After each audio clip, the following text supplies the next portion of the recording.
지난주에 이어서 저희가 지금 살펴보고 있는 것은 성경에서의 약속입니다. 또 하나님의 약속이기도 하죠. 그러니까 약속의 중요성이 이게 좀 도드라지게 보자는 겁니다. 그래서 오늘은 야고보서 1장 2절부터 4절에 있는 약속, 성경의 약속을 좀 확인해 보도록 하겠습니다. 우리 같이 한번 읽어보죠. 야고보서 1장 2절에서 4절입니다. 읽겠습니다. 내 형제들아, 너희가 여러 가지 시험을 만나거든 온전히 기쁘게 여기라. 이는 너희 믿음의 시련이 인내를 만들어내는 줄을 너희가 알미라. 인내를 온전히 이루라. 이는 너희로 온전하고 구비하여 조금도 부족함이 없게 하려 함이라. 여기 등장하는 시험은 시련입니다. 또는 테스트입니다.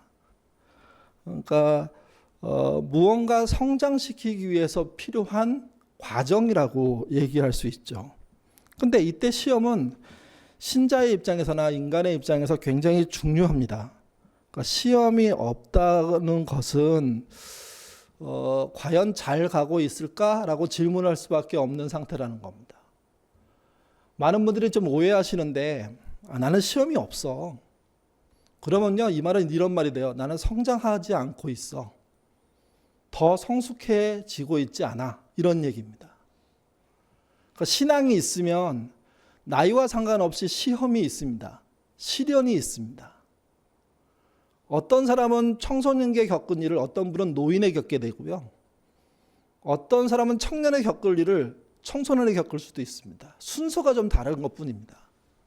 근데 어쨌든 사람에게는 믿음을 갖고 있는 한, 또 사람인 한 시험은 있을 수밖에 없고, 시험이 있다는 것은 신앙생활을 하고 있다는 이야기입니다. 그것도 성장, 성숙하고 있다는 겁니다. 언제 신앙이 죽은 거냐? 시험이 없을 때입니다. 사실은 시험이 없을 때가 아니라 시험은 있는데 시험으로 자기가 들어가지 않는 거죠. 시험을 치러내지 않는 거죠, 이게. 그래서 시험이 없는 신자, 갈등이 없는 신자, 믿음의 선택이 없는 신자, 그분들은 신앙이 지금 멈춰 있는 겁니다. 어쩌면 죽어 있는지도 모릅니다. 노인이 돼서 신앙생활을 4, 50년 했다고 해서 어떤 시련도 없고 어떤 유혹과 시험도 없다고 얘기하는 건 틀린 말입니다. 나이에 따라, 그 상황에 따라, 또 관계에 따라 수많은 시험은 여전히 있습니다. 그 시험을 잘 견딜 수 있다는 거죠. 또 잘 견뎌야, 이겨야 한다는 이야기를 하는 겁니다. 요즘 어떤 시험을 겪고 계십니까? 그 시험에 충실하셔야 됩니다. 그 시련을 이겨내셔야 됩니다. 이기기 위해서 몸부림치시고 싸우셔야 됩니다. 그래서 극복해 가셔야 됩니다. 나는 시험이 없어. 이렇게 말하면 나는 신앙적으로 죽었어. 이 얘기를 하는 겁니다. 우리는요, 죽기 직전까지 시험 받을 것이고 시련 받을 것입니다. 유혹 받을 것입니다. 그리고 그 일들이 끊임없이 우리의 치열한 싸움으로 드러나게 돼 있습니다. 그래서 시험이 있다면 잘 가고 있다는 신호입니다. 시련이 있다면 잘 싸우고 있다는 신호입니다. 시험을 이기기 위해서 애쓰고 있다면 정말 잘 가고 있는 겁니다. 시험 없는 인생이 아니라, 시련 없는 인생이 아니라 시험과 시련, 유혹을 이기는 인생 사시기를 바랍니다. 야고보는요, 예수님의 형제로 알려져 있습니다. 그리고 그는 예루살렘 교회 일대 감독으로도 알려져 있죠. 30년 동안 사역했다고 알려집니다. 그리고 순교했습니다. 초대교회에서 가장 영향력이 있는 인물 중에 하나입니다. 그가 예수의 형제였기 때문에 사도들보다 훨씬 더 뭔가 큰 힘을 갖고 있었던 것 같습니다. 야고보서가 기록된 당시가 주후 60년경인데요. 이때 기독교는요, 많은 시련을 당하고 있었습니다. 그러니까 시련이 닥쳐서 어려움을 당하고 있는 사람에게 야고보가 보낸 편지라는 거죠. 그리고 그 시험은 충분히 이길 수 있다. 이기자. 그 얘기를 하고 있는 겁니다. 우리가 읽었던 2절에 시험이란 말이 나옵니다. 그건 시련이란 뜻도 되고 유혹이란 뜻도 됩니다. 잘 아시는 것처럼 하나님이 허락하신 건 시련이라고 하죠. 마귀가 시험하는 걸 뭐라고 합니까? 유혹이라고 합니다. 왜 그걸 구분했냐? 하나님이 하시는 시험과 사탄이 하는 시험이 다르기 때문입니다. 시련은 외적인 거라고 보면 됩니다. 눈에 보입니다. 선명하게 보입니다. 근데 유혹은요, 내적인 겁니다. 보이지 않습니다. 여러분, 보이는 것과 보이지 않는 것의 차이가 뭔지 아십니까? 보이는 것은요, 공개적으로 처리해야 되는 문제가 있습니다. 보이지 않는 것은요, 은밀하게 처리할 수 있습니다. 그래서 유혹이 더 어렵습니다. 유혹이 없는 것처럼 살 수 있기 때문입니다. 근데 그 유혹에 걸려 넘어질 수 있죠. 걸려 넘어지고 난 다음에도 주변은 모릅니다. 그래서 하나님의 시련보다 사탄의 유혹이 훨씬 더 강력하다고 할 수 있습니다. 훨씬 더 우리를 함정에 빠뜨린다고 할 수 있습니다. 또 시련은요, 목적이 선하고 결과도 선합니다. 왜 그러냐면 시련 받는 사람을 성숙시키기 위한 게 시련의 목적이기 때문에 그렇습니다. 유혹은요, 목적이 악하고 결과도 악합니다. 유혹을 이기면 괜찮지만 또 별것도 아니에요. 티도 안 나요. 근데 유혹에 지면 굉장히 큰 문제가 생깁니다. 또 시련은요, 믿음을 성장케 합니다. 유혹은요, 죄를 범하게 하죠. 믿음을 추락시킵니다. 시련의 주체는 그래서 하나님이라고 얘기합니다. 유혹의 주체는요, 사탄이라고 말합니다. 그래서 시험은 이겨내야 되고 유혹은 떨쳐내야 됩니다. 물론 그것도 이기는 내용에 포함되기도 하죠. 이게 시험은 끝까지 참고 견디는 게 중요합니다. 유혹은요, 단호하게 물리치셔야 됩니다. 틈을 주시면 안 됩니다. 본문이 말하는 시험은요, 어쩌면 시련 같습니다. 시련을 좀 더 다시 정리하면 이런 겁니다. 이게 테스트라고 말할 수가 있는데 어떤 것의 본질 또는 성격을 알아보기 위한 시도입니다. 뭘로 비유할 수 있냐면 이런 겁니다. 베드로가 예수님이 잡혀갔었을 때 재판장에 찾아가잖아요. 그래서 머뭇머뭇 뒤에서 이렇게 재판을 지켜보고 있을 때 그 재판장의 곳이 있는 곳에 그 종 하나가 베드로에게 너도 같은 무리 아니냐? 이렇게 얘기했을 때 그 같은 무리가 아니냐는 그 소리가 시련입니다. 결국 어떻게 되죠? 시련에서 무너지죠. 근데 잘 보셔야 돼요. 시련에서 무너지면 그걸로 끝이 아니에요. 재도전의 기회들이 주어져요. 그래서 베드로는 실제 나중에 가서 예수님의 부활을 믿게 되고 내 양을 먹이라는 이야기, 너가 나를 사랑하는 이야기를 듣게 되는 거죠. 그리고 원래 사도였던 그 자리를 잃어버렸냐? 아니요. 시련에서 넘어졌지만 다시 일어났고요. 재도전에서 결국은 사도로서 충성스럽게 일하게 됩니다. 그게 시련입니다. 유혹은요, 나쁜 일을 하게 하는 겁니다. 어떻게 예를 드릴 수 있냐면 가룟 유다를 예를 들 수 있습니다. 향유 옥합이 깨지는 자리에서 뭐라고 얘기했냐면 저거를 저렇게 낭비하면 어떡하냐? 저걸 팔아다가 구제하면 몇 명이나 구제할 수 있는데 하고 이야기하죠. 성경은 냉정하게 말합니다. 그게 시련, 그게 아니라 유혹에 빠진 거라고.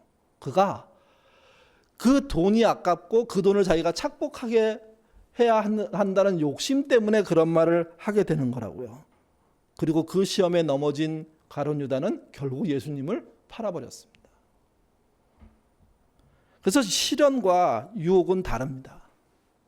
하나님의 시련, 우리를 성장시키지만 사탄의 유혹, 우리가 나쁜 일을 하게 만들고 하나님을 등지게 만든다는 거죠. 그래서 시련은 견디고 이겨내고 도전해야 됩니다. 유혹은요, 떨쳐내고 잘라내야 됩니다. 심지어는 도망치라는 이야기도 있습니다. 계속해서 거기서 버티려고 하면 결국 더 큰 유혹이 오기 때문입니다. 시련은 어떻게 이어지느냐? 복으로 이어진다고 보통 얘기합니다. 이때 복은요, 성숙을 말합니다. 그리고 이게 더 많이 개발되면 사명으로 이어질 수도 있습니다. 그러니까 시련이 우리의 삶과 삶의 영역, 삶의 질, 방향을 더 구체화시키는 역할들을 한다는 거죠. 그래서 시련을 이겨내야 합니다. 시련을 잘 통과해야 됩니다. 믿음의 시련은 신자가 당하는 것이죠. 절대 의롭지 못한 사람들에게 믿음의 시련은 없습니다. 믿음이 있기 때문에 믿음의 진가를 보이라고 시련이 오는 겁니다. 그리고 그 시련을 통과하면 믿음이 좋아집니다. 또 믿음이 좋아지기 위해서 시련을 겪을 때 참 어렵잖아요. 쉽지 않잖아요. 근데 하나님이 그 시련을 이기고 시련을 통해서 승리할 수 있도록 안전장치를 주십니다. 같이 보시죠. 고린도전서 10장 13절 말씀입니다. 읽겠습니다. 사람이 감당할 시험 밖에는 너희에게 당할 것이 없나니 오직 하나님은 미쁘사 너희가 감당치 못할 시험 당함을 허락하지 아니하시고 시험 당할 즈음에 또한 피할 길을 내사 너희로 능히 감당하게 하시느니라. 이 말의 요점은 시련인 시험은 감당할 수 있도록 그분이 함께 하신다는 거예요. 개역개정은 좀 애매하게 표현했지만 메시지는 좀 더 유연하게 표현하면서 그 하나님의 함께함을 더 풍성하게 표현합니다. 메시지 성경 또 같이 읽어보죠. 읽겠습니다. 여러분의 앞길에 닥치는 시험과 유혹은 다른 사람들을 직면해야 했던 시험과 다르지 않습니다. 다만 여러분이 기억해야 할 것은 하나님께서 여러분을 포기하지 않으시고 여러분이 한계 이상으로 내밀리지 않게 하시며 그 시험을 이기도록 언제나 곁에 계시며 도우신다는 사실입니다. 이 말을 통해서 시련을 당하는 사람들이 해야 될 일이 뭐냐? 그분과 함께 하는 것을 확인하셔야 돼요. 도움을 요청하셔야 돼요. 그러므로 이길 수 있다는 겁니다. 그러므로. 그러니까 중요한 게 뭐냐면 포기하지 않고 나의 시련 속에 함께 하시는 하나님, 그분을 찾고 그분이 함께 하심을 믿음으로 이길 수 있다는 거죠. 마치 이거와 비슷해요. 자전거를 처음 타는 아이가 뒤에 아버지가 자전거를 붙잡아 줬어요. 그리고 아버지가 붙잡아 준 줄 알고 이제 혼자 두발 자전거를 타고 가는 거죠. 그때 아버지가 붙잡고 있음에도 불구하고 아버지가 붙잡지 않는다고 생각하면 앞으로 가기가 쉽지 않습니다. 근데 반대로 아버지가 붙잡고 있다는 확신을 갖고 있을 때 아버지가 그 손을 놓아버려도 그 확신이 있으면 그 주변에 있는 아버지를 생각하면서 혼자 가는 길들을 개척해 나갈 수 있죠. 자전거를. 그거와 똑같습니다. 시련을 이길 수 있다는 것은 지근거리에 하나님이 계시다는 거예요. 도움을 주실 수 있다는 거예요. 이게요. 그 도움을 주시는 하나님이 시련을 이기도록 도와내신다는 거죠. 그걸 믿고 포기하지 않으셔야 됩니다. 포기하지 않으셔야 됩니다. 우리 역사에 이름을 참 많이 사용한 사람이 하나 있는데요. 그 사람이 사용한 이름이 이런 겁니다. 김창암, 김창수, 김두호, 원종, 김두래, 장진구, 정진. 이 모든 이름이 한 사람이 쓴 이름이에요. 그가 어린아이였을 때 아이의 명, 아명이라고 하죠. 그때 아명이 김창암이었습니다. 그리고 그가 좀 커가지고 동학에 입교합니다. 그때 이름이 김창수입니다. 김창수로 살던 어느 날 명성하고 살해범을 본인이 봤다고 착각을 했어요. 그래서 그 살해범을 오해해서 살해범을 죽이게 돼요. 그리고 감옥에 가죠. 그리고 감옥에 갇혔다가 탈출하고 난 다음에 그가 이름을 썼는데 그 이름이 김두호입니다. 이후 지방을 떠돌아요. 그러다 공주에 있는 마곡사에 가서 그가 승려가 돼요. 그 승려가 될 때 얻은 이름이 원종입니다. 원종. 그리고 다시 그는 승려에서 파문하고요. 다시 이제 속세로 돌아와서 이름을 또 썼는데 그때 이름이 김두래입니다. 그리고 25살 때 잠깐 자기 본명을 써요. 그리고 다시 독립운동에 뛰어들어요. 그리고 그가 중국인 행세를 했거든요. 중국 옷을 입고 다녔고 그때 사용했던 이름이 두 개인데 장진구 그리고 장진입니다. 무려 38년 동안 이 이름을 사용했습니다. 그리고 난 다음에 그가 63세가 되었을 때 진짜 본명을 사용합니다. 그 본명이 김구입니다. 앞에 잠깐 25살 때 본명을 사용했다고 했잖아요. 그때 김구를 썼을 때 구자의 한문이 거북이 구자였습니다. 근데 63세 때 구자는요, 9구자예요.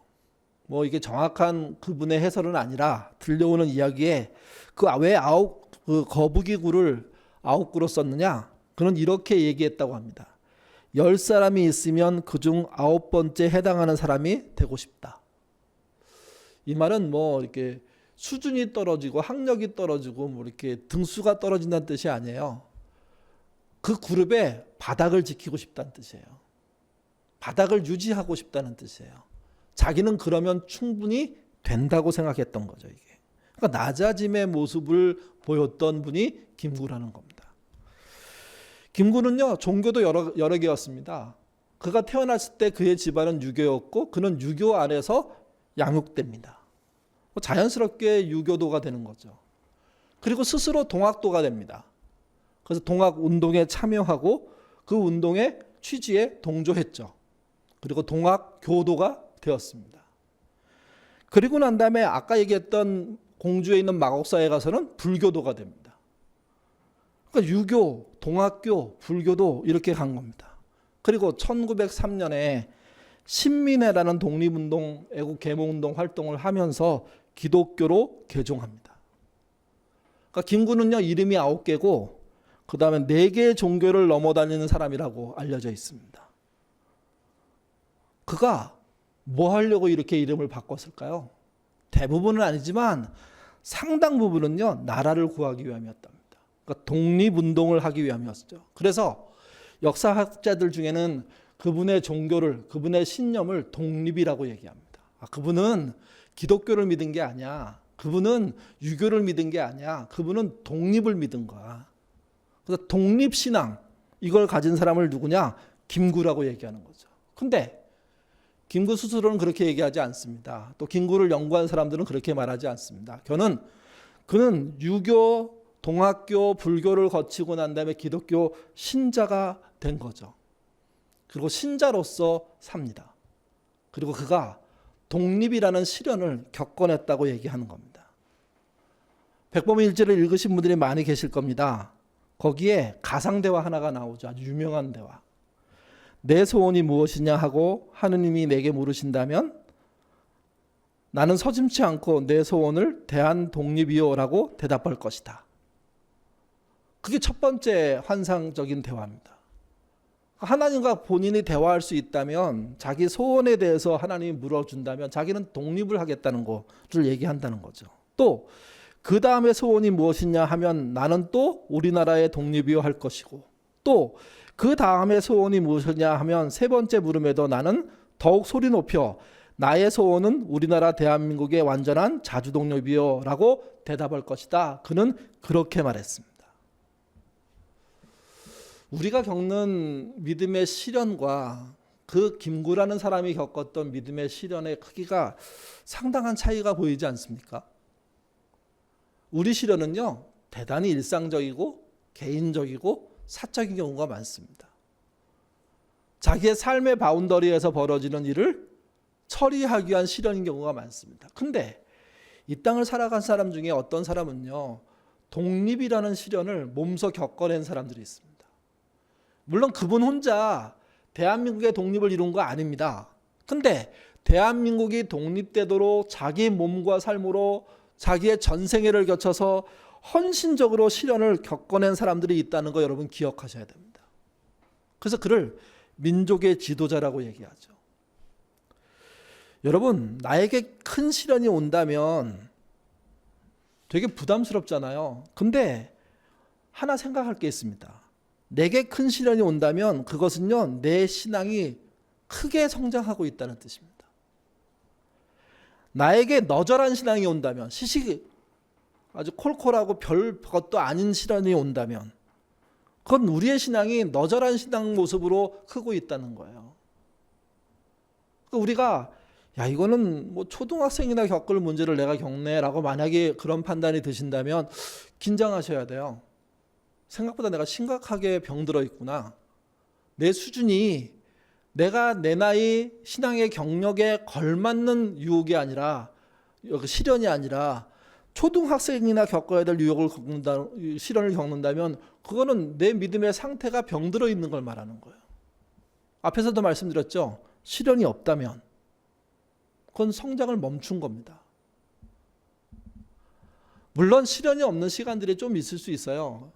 유혹이 없는 시간들이 있을 수 있어요. 근데 그런 기간이 길어지고 있다면 그러면 시련, 유혹할 거리가 없는 신앙인이란 거죠. 이게. 유혹을 사탄이 준다고 말했는데 사탄이 나에게 정말 어려운 유혹을 준다면 사탄도 여러분의 믿음을 크게 보는 거예요. 근데 나에게 너저라고 별것도 아닌 진짜 얘기하면 창피할 만한 시험거리를, 유혹거리를 준다면 그건 사탄도 여러분의 믿음 상태를 알고 있기 때문에 하는 행동인데 여러분의 믿음이 굉장히 형편없다는 이야기를 하는 거예요. 이게. 제가 김구 선생님 이야기를 한 것은 어떤 사람은 조국의 독립이라는 시련을 놓고 평생 싸우는데 어떤 사람은 정말 초등학생 정도나 겪어야 될 문제를 놓고 시련이라고 또는 유혹이라고 하고 싸우고 있다면 믿음의 크기에서는 굉장히 심각하다는 겁니다. 큰 시험 오는 거 그래서 꼭 나쁜 거 아닙니다. 큰 시련 오는 거 그래서 꼭 나쁜 거 아닙니다. 하나님이 함께 하시면 이길 수 있기에 이겨가기에 유혹도 똑같습니다.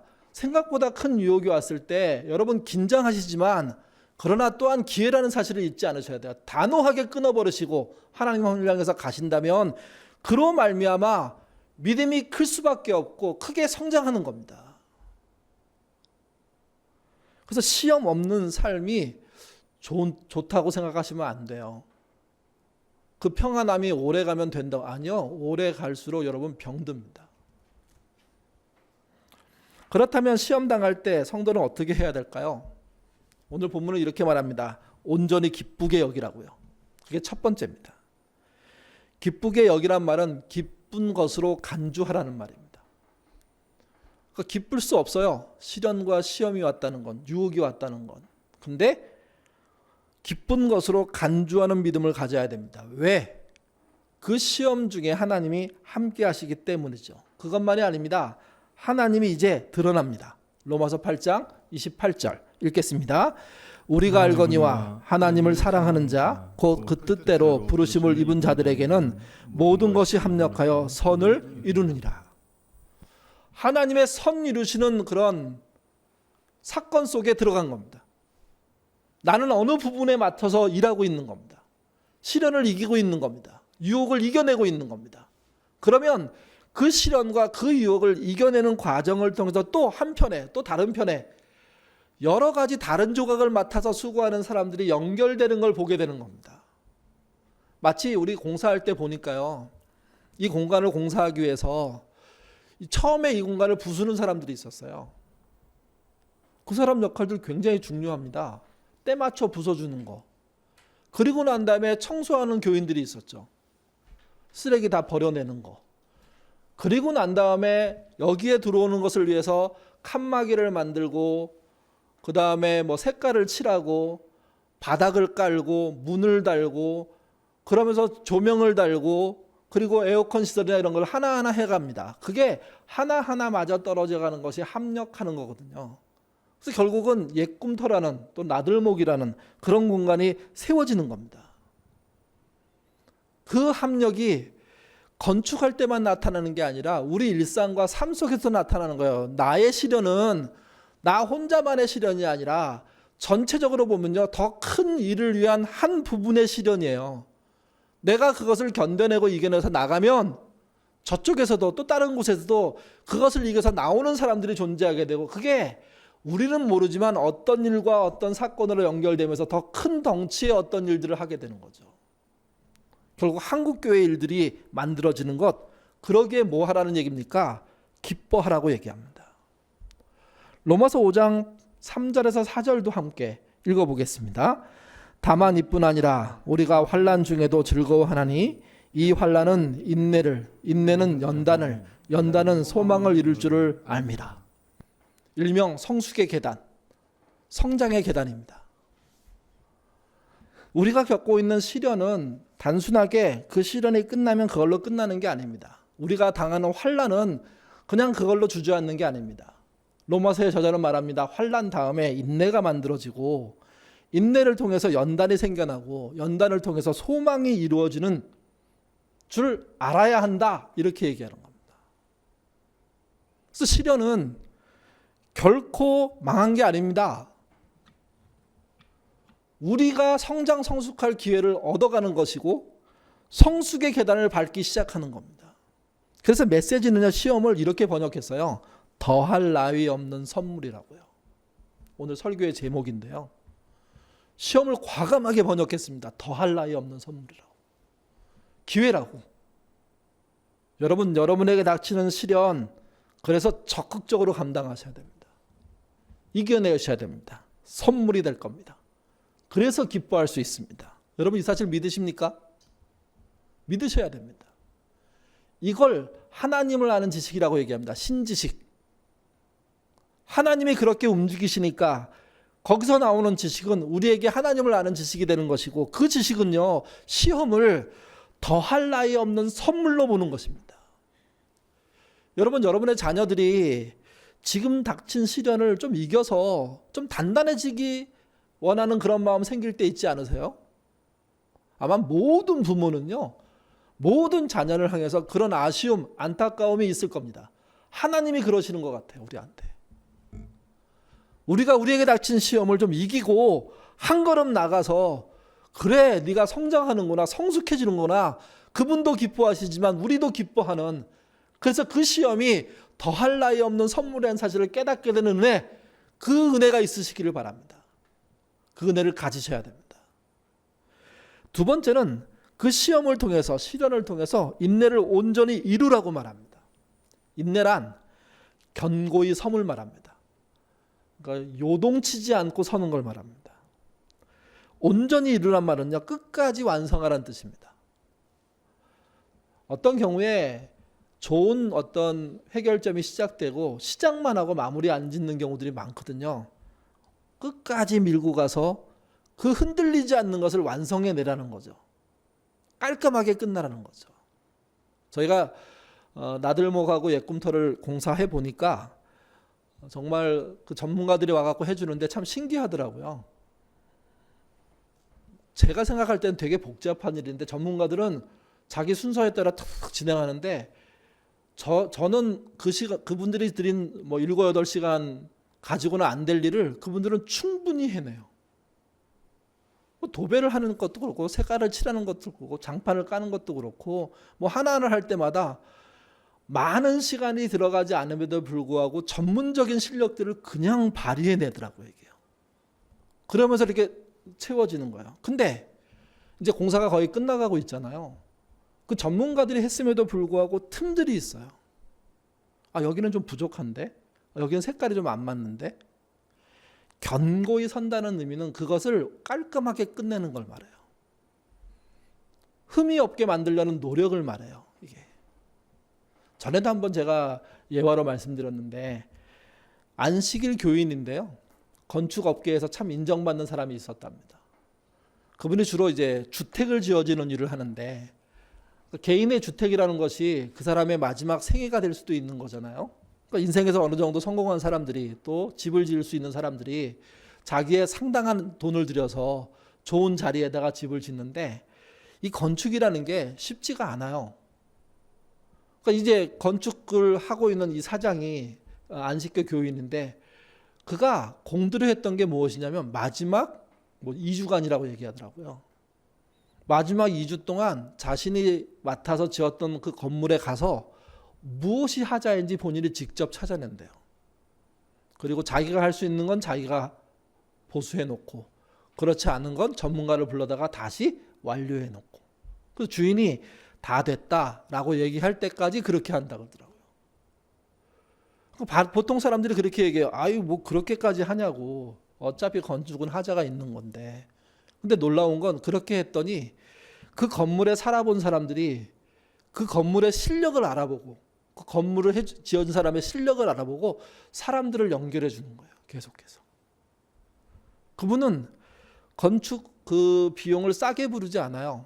충분히 부른대요. 대신 얘기해 준대요. 자기가 책임질 거라고. 그러니까 걱정하지 말라고.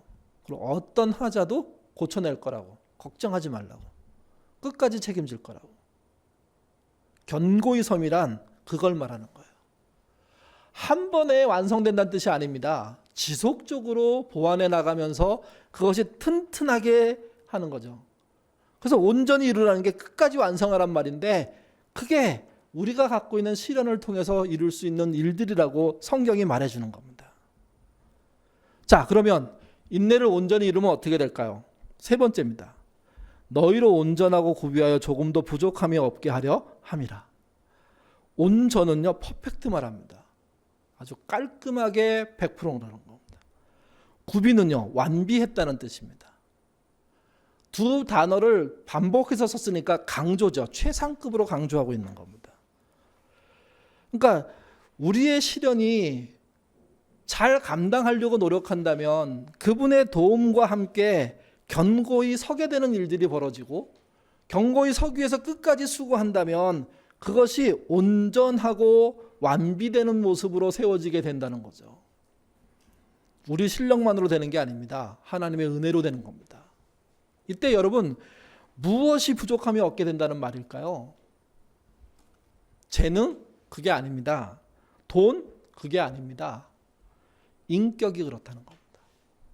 부족한 인격이 점점점 알차게 채워지는 거죠.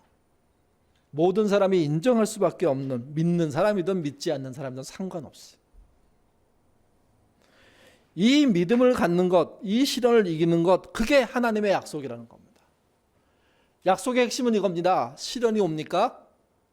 신앙이 성장하고 있다는 사인입니다. 유혹이 옵니까?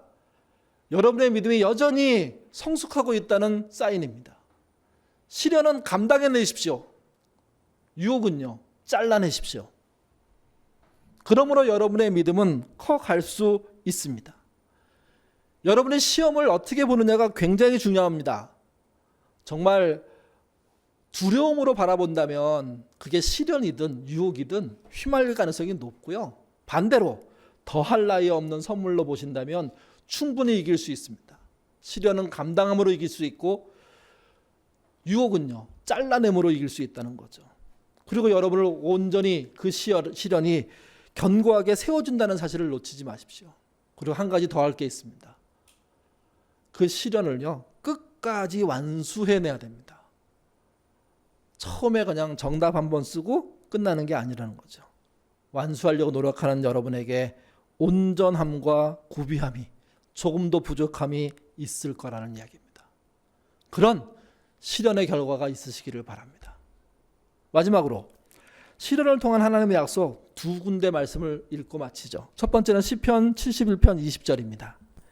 읽겠습니다. 우리에게 많고 심한 고난을 보이신 주께서 우리를 다시금 살리시며 땅 깊은 곳에서 다시 이끌어 올리시리라. 심한 고난이라는 게 감당하기 어려운 고난이라는 의미가 될 수 있습니다. 그런데 그 감당하기 어려운 고난, 우리에게 그런 일들이 많이 있을 수 있는데 그것을 우리가 죽도록 내버려 두시는 분이 하나님이 아니라는 겁니다. 우리를 다시 살리시며 땅 깊은 곳에서 다시 이끌어 올리시는 분이 누구냐? 하나님이라는 거죠. 왜? 시련의 현장에 하나님이 함께 하시기 때문입니다. 깊은 시련에 빠져 있는 분들 계십니까? 깊은 고난에, 정말 심한 고난 속에 있다고 생각하고 어려움을 당하는 분들 계십니까? 잊지 마십시오. 그곳에 하나님이 계십니다.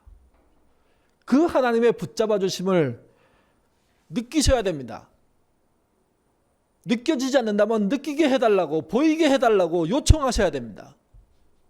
합력하여 선을 이룬다고 하셨는데, 그러면 합력하여 선을 이룬 역사를 보여달라고, 견뎌내겠으니까 그 과정들로 나를 밀고 가달라고 도움 요청, 기도하셔야 됩니다. 기도.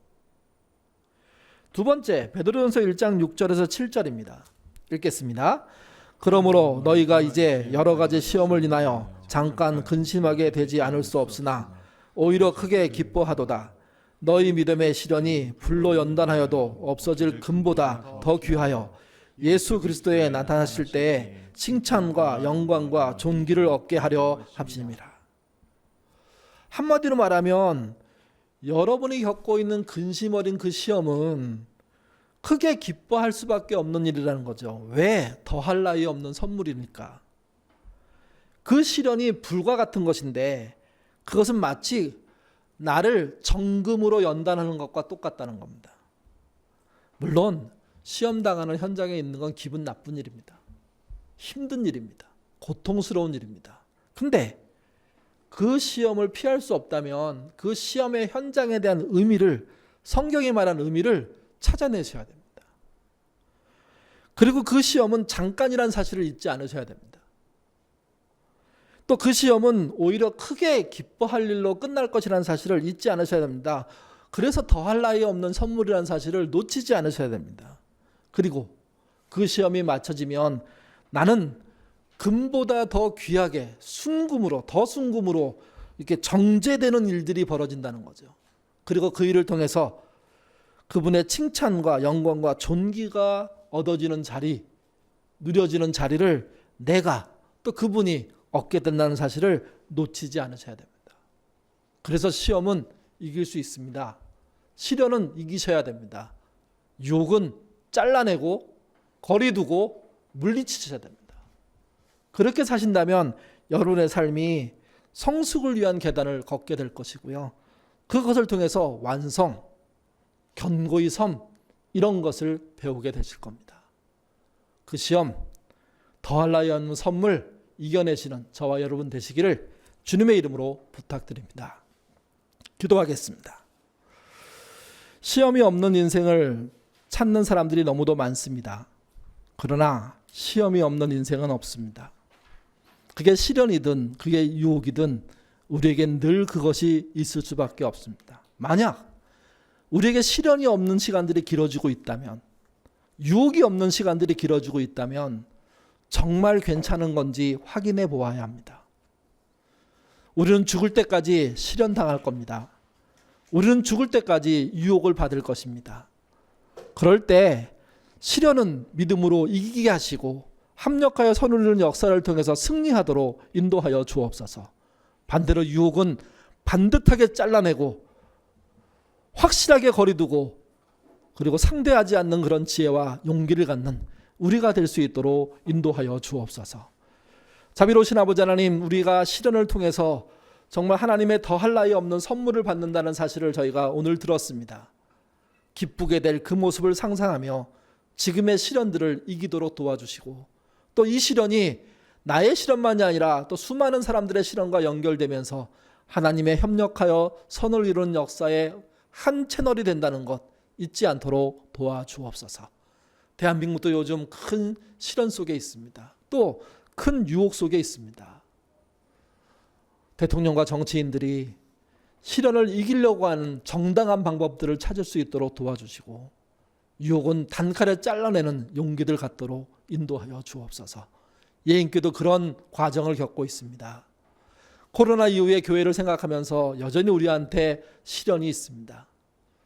합력하여 선을 이루는 방식으로 풀어가도록 도와주셔서 예인교회가 견고히 서도록 이끌어 주옵소서.